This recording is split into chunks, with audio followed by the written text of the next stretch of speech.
Before, and you are beautiful. So what I want you to do is, as I introduce our guests, keep clapping until they sit down. Can you do that? Yeah. Can you do that? Yeah. Yes, I like it. Are you ready for a bit of chaos? Yeah. Bit of fun? Okay, let's welcome our first guest is Kimiko Glenn.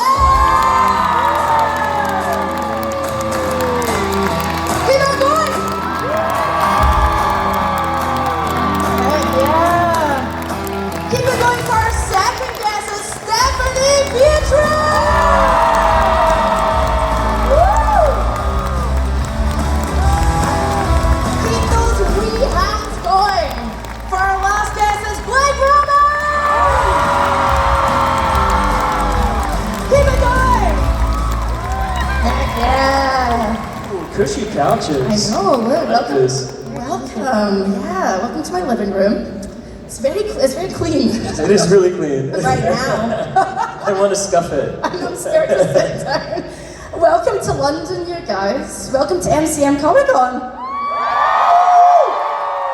Oh my God. Are you excited for the weekend? Are you looking forward to it? Oh my gosh, yes. Yeah. Very much so. It's my first time in London. Yes. Yeah. Oh my goodness, you just arrived, so you've got the jet lag brain? A little bit. I was telling my partner this morning, like I feel like I get so easily frazzled at things. Like this whole morning I've just been like more stressed than I feel like is necessary. I've done a lot because I flew over from LA 3 days ago and I've been staring at a lot of walls thinking about my life choices. It's like, what is life? Have you guys been to London before as well, I assume, yes? Once before, yes. A couple years ago. It's beautiful. But this is your first MCM? This is my first MCM, yeah. Oh, It feels weird doing a panel and not having met any of you guys yet. Like seeing you at the table or anything. And these guys are we here. signed for a bit and just like get to chit chat. These guys are here all weekend. So who's going to go check them out at their tables this weekend? Yeah? Come see us. So, I've said this before, I think it was a panel we did over in the US. I would describe Hazbin and Hell of a Boss fans as very sweet, but extremely unhinged. Yes. And that is precisely what we love about them. Would you guys agree? Yeah. Well, because it mirrors the show, right? And I'd like to think it mirrors us. Like, I feel like we're sweet, but also have a capacity for being a... In Yeah. our own ways. And horny, very horny. Oh my God. A real horny group you guys are. And we like it. The only other panels I've done to rival the thirst are the Baldur's Gate 3 fans. Yes. Well, okay, let me put it this way. Like, Astarion, like, there's no way you see a character like that and you're like, yeah, that's fine. Like, you only lose your mind. I love that. Who would you say is the most unhinged of the cast in real life? Brandon? Brandon? Definitely Brandon Rogers. Yeah. Maybe Alex a little bit. Alex And Amir. Alex can be uncouth sometimes, but Brandon is just downright like NSFW, like constantly. I love Brandon. He always puts on a good show on stage, but off stage he's like, hi, how are you doing? Oh my God, it's a switch. Yeah, He's a sweetie. Yeah. Yeah, he's like a little sweet little man. Yeah. I bumped into him. It was at the hotel we were staying at, and he went like this, and I went, what? He was like, hi, how are you doing? And I was like, Brandon? Like, is that you? What the fuck? Oh yeah, this is Gilbert. That's incredible. That's Gilbert? fashion. This is Gilbert. Oh my God. He's the MVP. Let's hear it for the bag. I just saw that and I was like, is that a live chicken on the ground? Yes. There was a lady on my flight that had a live chicken in a box. It had like holes in it and I heard it clucking. It like walked by. Emotional support? What? Emotional support chicken? I hope. As somebody who's had chickens in his life, they are very, very supportive. Did you guys come here to talk about the show? Because we're not going to talk about the show. Oh, we're talking about chickens, baby. We're talking about chickens. This is what happens on these panels. We end up going down black holes. As I said, the fans are sweet and unhinged. Do they surprise you with their takes on the characters? Because you've lived with these characters, you've played them, but then when you come to conventions, does anything surprise you about what they've taken away? And what is that exactly? I think they know more than I do about the show. Like, yes, they do. They know more than you. Yeah, I think they're very creative when it comes to these characters. They've taken ownership over the characters. They've, expanded the world, opened up new possibilities for themselves. A lot of them are writers themselves, so they're really using these characters and using the worlds that they've created as like a jumping off point for their own creativity, which is really cool to see. What about you? Yeah, I mean, a very similar way. Like, I wasn't aware of like what an OC was, or even really familiar with like what shipping was before getting into this fan. you freaks, you giggling. It was something that I had no idea about, and then everybody was like, "What do you think about Radio Apple?" And I'm like, what the fuck are you saying? Those are just two nouns. Like, I don't know what you mean. And then just learning all of these different headcanons and ships and stories that people, like ways that people create characters and then put them into the whole story was not something that I had been familiar with before, but it seems like such a cool invitation into interacting with the material and making it, your own, or inspiring your own imaginative, interaction with it. And it's cool. It's cool. I think when you're, as actors, you have an idea of how you want to play that character. Of course, you work with Viv, you'll work with Richard and things as well. But when you speak to the fans or read things online or get a sense of the community, does it make you want to change the way that you play things going forward, or are you just staunch in your choices? Okay, so I think there is maybe a tendency, especially nowadays, to put out content, see how the audience interacts with it and what they like about it, and then zhuzh it, to be like, oh well, the fans are really excited about this thing, so let's play this up. And I think that's tricky territory, especially as an actor, to start being like, oh well, I know the fans really like this facet of the character when I do this thing, and I don't know, I think people like what you initially put out, and because it's original and not because you were pandering, So for me personally, no, it doesn't change anything, and I would go as far to say I don't think it changes anything on the producing or the writing side of the show too. Yeah. That's what the fans love the best, right? So. Well, I also think as time goes on, and the great thing about being part of a series is that, there are many seasons, and so the characters morph because the writing kind of informs that, or your character. Anyway, but your character just kind of morphs along with what they're telling you, what you see unfolding in front of you, what their backstories are potentially, you just see it all happen. And that's the way I think characters evolve. I don't really pay attention to what's being said online or anything like that. I try not to. I was going to ask, because there's fan theories and all sorts of things online, so you don't read those at all? Personally, personally, I don't, and Viv is also adamant that none of the creative team really looks at that stuff. However, that's not to say, there's some really cool shit that people are creating inspired by the material. One thing that I'm always interested to see, because it doesn't go so adjacent or it doesn't connect so fully with the show or cross any lines, is Dungeons and Dragons characters made based off of Hazbin Hotel characters. Those I'm always interested in hearing about. Amazing. Are you guys D&D fans as well? No. Yeah. I wish I had that, but no. I should play. We should do a one shot. I'm scared. Honestly, I feel performance anxiety about D&D. I'm like, oh no, I have to act. Well, it's like other people are watching me improvise. No, I hate the idea of it. I don't know, it's like karaoke a little bit. Yeah, where you're like, karaoke, okay, but like, are I you do this smart? professionally, but like, we're doing this for fun kind of. For fun, Yeah, yeah. it's just like this weird, like, Yeah. balance. Yeah, because we do this professionally, it does feel like, I don't want to work, like I can't even play, what is that game, Mafia? You know the game Yeah, Mafia? and, like, there's a lot of at parties, I expectation. can't do it. I'm like, no, Yeah. I can't, I have to leave the party. Yeah. That's fair. The last time I did a D&D one-shot, I was just a drunken bard. And I'm from Glasgow, so I just played to type. It's like, You're such a vibe. I'm a drunken bard. I don't want to fight. I just want to sing. I wanted to ask Kimiko a question. You said, I watched an interview where you said Nifty is ominous, adorable, and frightening. And I wanted to ask which of those three words best describe you? Well, hopefully adorable. I don't know.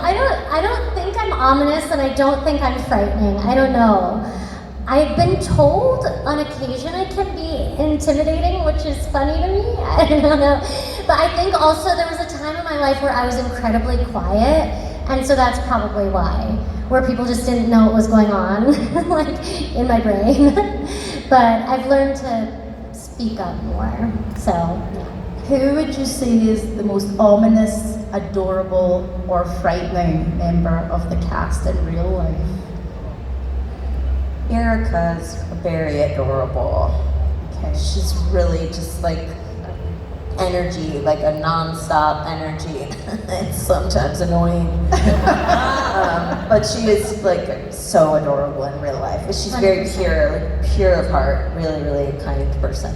Okay. The best. I think frightening could be Alex sometimes. Alex Brightman he's somebody that you say something to and you see the wheels instantly turning, right. like trying to make a bit out of it, sometimes at your expense. Like, and I'm always like afraid. I'm like, what the fuck are you gonna say to me right now? Like, what are you gonna say? I'm just trying to say hi, good morning. Like, what are you gonna say?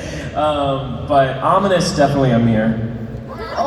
He's an ominous fellow. He's very sweet though, sweetly ominous. Yes, I would say. ominously sweet. Ominous and sweet. We're going to ask some funny questions and then get to the fan questions. So I'm going to ask you guys to line up. There's a mic here to my left, and there is a mic here to my right. So just mind your fellow fans. And as we are lining up, I'll ask these fun questions, and then we'll get to you guys. So fun round, and then we get to these guys. What is the rudest, most outrageous thing you have ever said to a friend or family member? Oh God. The rudest? Oh, nothing. This one is you all have your phones and stuff, you all are recording. I'm not going there. No way. Absolutely not. I treat all my friends and family with respect and kindness. Yeah. Bingo. Yeah, love that. Yeah, I don't know. I don't really have one. Really, I can think of some choice words I've said to my dad. What's your favorite insult? Oh, kick rocks. That's my favorite. I really like that one. Okay. That's like classic. There's something classic. It's very like Midwestern. Kick Yeah. rocks. Yeah. Anybody else? Dick. Suck a dick. Suck a dick. No. Eat shit. Always really works well. Eat shit's good. Yeah, that's sort of like my repertoire. I don't want to add to We're that. all so nice. We're all so sweet. You guys are too. We're really nice people. I do love like a go fuck yourself. You know? There we go. Yeah. I wanted an F. You know, I don't find that I'm like insulting people don't on the either. reg. Like I'm You know, having like conversations with people, Yeah. or if someone is annoying to me or pissing me off, I remove myself from the situation. I think saying directly the hard, honest truth can be the most searing Yeah. to Yes. people. And I can do that. Yeah, and that's fun. That's like That's who I am at the end of the day. Like if someone crosses me, I'm like, here is exactly what happened. my favorite thing is like laughing really hard and then being like, oh, I can't believe you said that out loud. Wow. Because it's very disarming to people. Disarming people is my favorite thing. Yeah. I feel like I'll shit talk, you know, folks, and then when it's actually to their face, I'll be like, hi, so you did this thing that like really bothered me. Wow, good to know for us. Really good to know. Wow. Just yeah, so just like don't count on. Great. Yeah. Lull them into a false sense of security. Last question, and then we'll get to you guys. What would you do on your first day of hell? In hell, sorry. What would you do? Yeah, what would you do in hell first day? I mean, I would have all the... I'd find Vaggie. My husband's here. I mean, you guys have your phones out. I would do a lot of stuff. I'd check in the Hazbin Hotel, man. I feel like that's the place to be. Not me! I would be afraid that like Vox, like the V's would like pull me in, you know, too. Because I wouldn't know anything. It'd be my first day.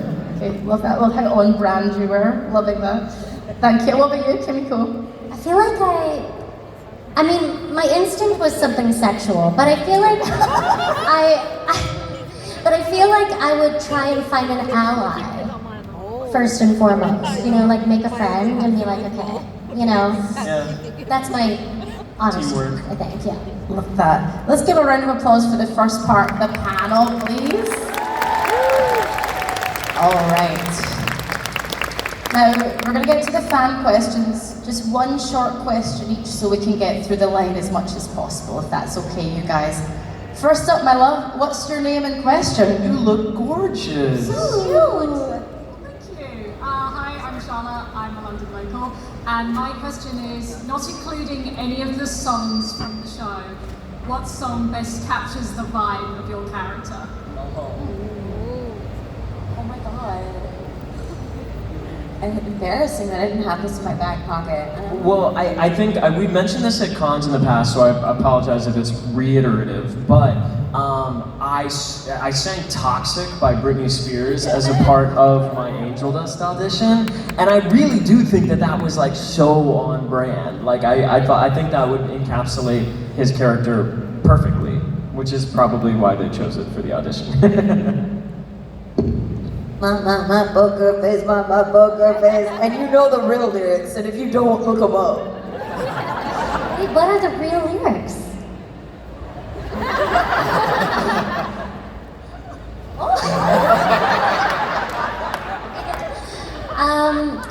I feel like my character, like anything in the realm of like Ash Nico, I feel like weed killer, but like roach killer. Thank you very much. Okay, over to this side. Hello, my love. What's your name and question?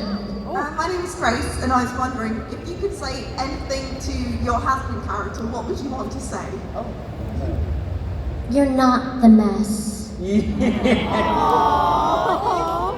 You're such a mess, Neff.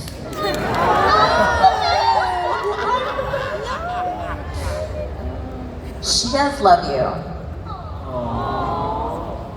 Yeah, really, like, it's all gonna be okay. It is, yeah. How wholesome. Thank you, my love. Let's go back over to this side of the room. I love the spotlight. I It's know. so great. It's like, Cinematic. You have been chosen. What is your name? Hi, I'm Philippa. So my question is, obviously the crossover with the Helloverse has been announced, we're all super hyped for it.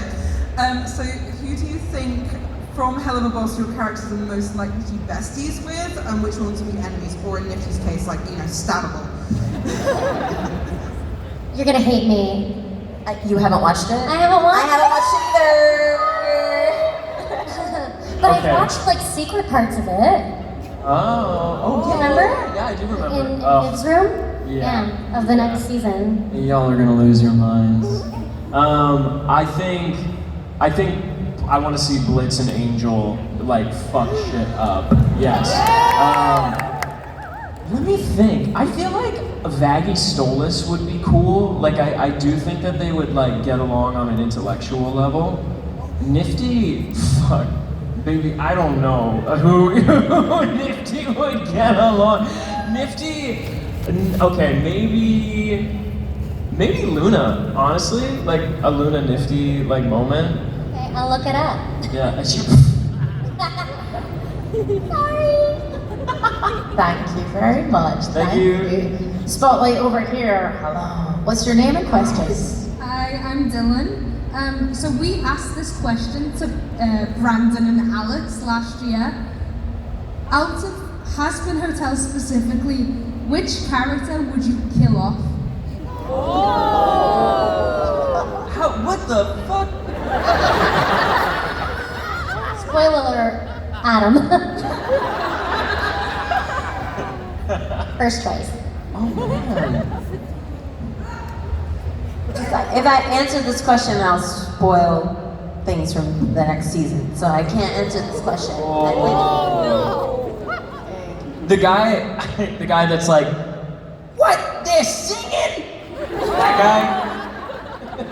I think he does die. I think we reshoot him. Thank you, my dear. Thank you. Let's go over here. Hello, what's your name and question?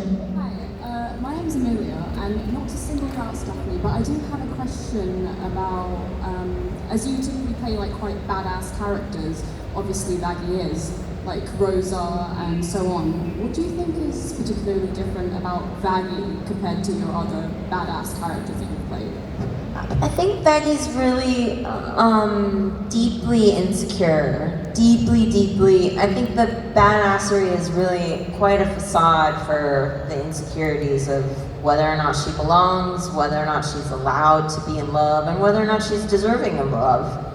I think you see little elements of it in season 1 of how hard, desperately hard, she's trying to make everything in Charlie's life good and better at the expense of really like who is she? Like we don't really get to know her very much, and I don't think that's by mistake. I think that there's a long game there, meaning that I don't think she knows who she is, and she's very afraid to lose the one thing that feels like a guiding light to her, which is her girlfriend. Which, you know, that's lovely and beautiful, but is it particularly healthy? I'm not sure. And I think that starts to play out more in the seasons that are coming. Thank you, good question. Okay, over here, name please. My name is Socrates. I just want to ask one question. If you had to spend the week in a cabin with a Hazbin Hotel character who you don't voice, who would you spend it with? Charlie. Yeah, Charlie. Charlie. Yeah, because she's like, so cute, so she would sweet. have everything planned, like. She'd cook all the meals, it'd be adorable. Yeah. Charlie. Fun time. Thank you so Because we're all lazy and just want to veg out. Thank you, my dear. Let's go over here. What's your name? Hi guys, welcome to London First, by the way. I want to ask you guys, I asked Alex this at the last con. When you guys were auditioning for Hazbin, did you take into account like any of the pilot voice actors, and did you take inspo or like anything from them? Personally, no. I'm gonna try to find a way to like not to like pop this mic. But personally, no. I hadn't seen the show. I wasn't familiar with it prior to auditioning at all. And it just so happened that the voice that I developed for the role sounded exactly like what they wanted it to sound like. So I got really lucky in that sense. I think really Joelle is the only one, at least that I've encountered so far, that had watched the show, had been familiar with the show beforehand, before being cast. Of course, after the fact, when I got cast and I started looking at stuff and realizing just what I had stepped into, it was crazy. I'm like, oh my God, I could have never expected this. So no, yeah, personally not. They offered it to me, which is amazing. But at the time, they had given me a link to the show because the pilot was out on YouTube. And the only thing that I was like, oh, yeah, okay, I hear it's popular, but like I was doing Baby Shark at the time, playing Baby Shark, and I'm like, is this gonna like be a problem? That was my main concern in accepting the role, but I was like, I saw the drawing of the character, I was like, oh my gosh, I have to play this part, she's so fucking cute. I also didn't watch I didn't watch it. Yeah, I didn't want to, I don't know, I feel like unless you're being asked to recreate something or recreate a sound, I think if there is direction to watch, like please watch it beforehand, we want to hear this particular sound or whatever, then that's one thing. But I think for me, it's much more important to sort of try to like bring something that Viv wants, right? Like, so if she's asking for, I was just offered it, and it was like, we want this sound that you make, and I was like, cool. So yeah, I just went into it clean, like fresh. Yeah. Some jobs do like, we want a voice match. Yeah, but like sometimes, I find it's better to just be like your own thing, because then you're able to like really fit comfortably in the pocket of like what you're good at. Yeah, like what you were saying, like the thing that I did was what they wanted, and that's usually like how it works out. Thank you very much for your question. Let's go over here. Get ready, that light's bright. Ooh! Hi there, what's your name? Hi, my name's Bo. I was wondering if you could give your character like a really random like or dislike, what would it be? Random what? Like or dislike.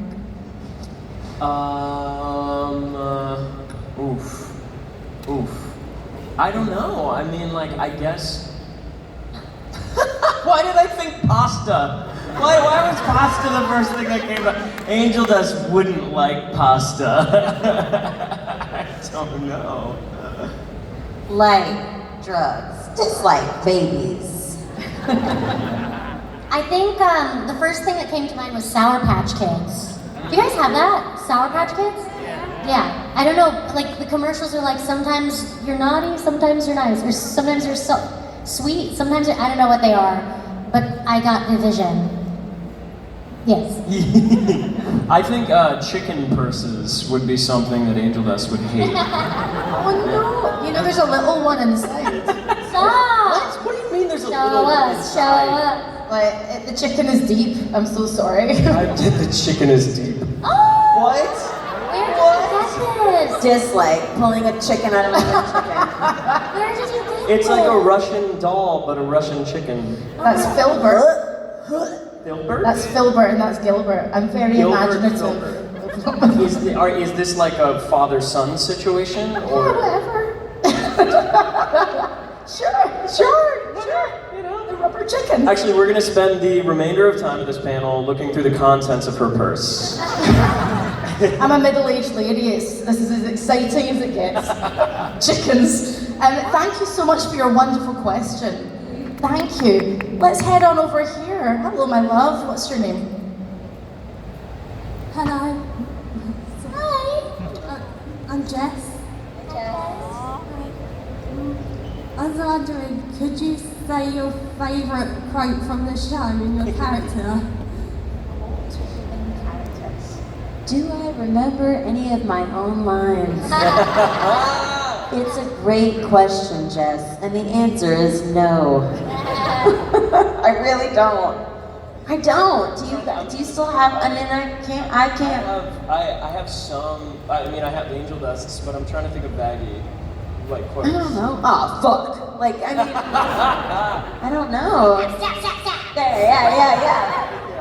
I know for Angel, mine is. Oh, please, baby. This body was made to be exploited. Kamiko, is yours just a lot of grunting? Most of my sessions, seriously, are efforts. Just like, like just sounds. Fun. I know, it's super fun. She's so gremlin-y. Thank you. This next question, thank you by the way, Jess.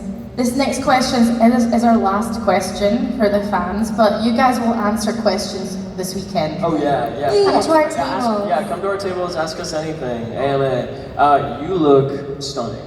Thank you. Yes. What's your name? What's your question? My name is Ted.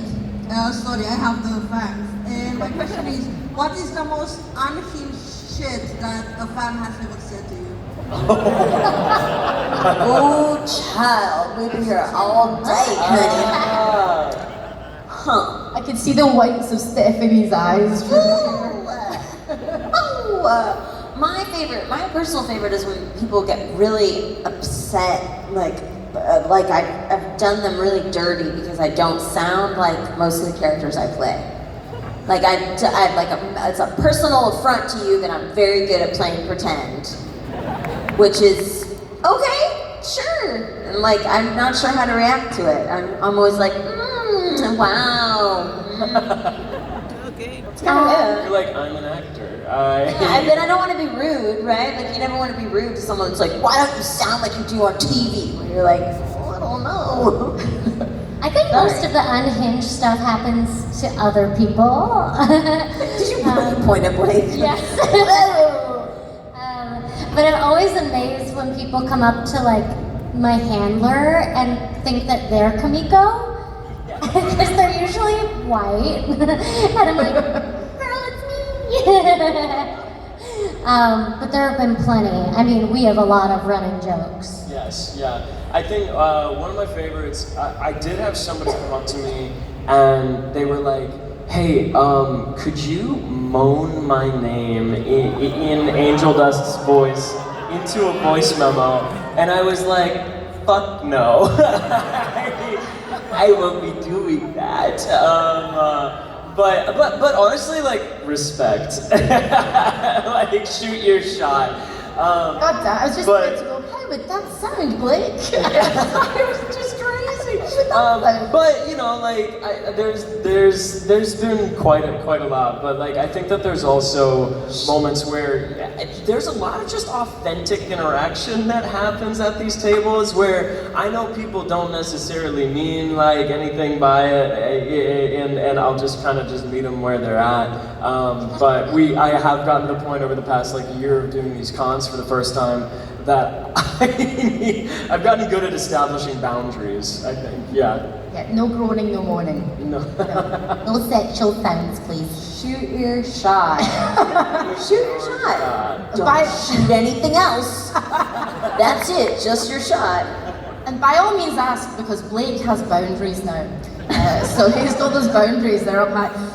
Guys, we are excited to have you here this weekend. We truly are. Are you up for doing a little stage selfie? Yeah. How do you guys feel? Oh, sure. I'm down for it. Yeah. How do you guys feel? Do you wanna sort of be in a? You all look so great. Okay, let's do it. Okay, let's go. All right. You want us like? Thank you guys. Yee! Oh, look at! I can see all of you now. You're all so cute.